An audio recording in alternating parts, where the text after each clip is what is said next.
Dokotela Sina, kunkosikazi wakhe manje nginalo ilungelo lokwazi ukuthi ngabe kwenzakalani kumyeni wami. Ngiyacela ngingangifihlele. Ngicela ungitshele.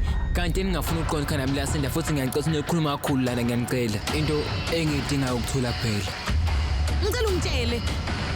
Kwenzekeni? Sanonethombe ebuchosheni. Ngiyabona hlamhlophe ukuthi ikhonto ngifihlele yona lana. Indodana yami isolakala inethombe ebuchosheni. Hayibo, uthi ungabe ushone phekeni?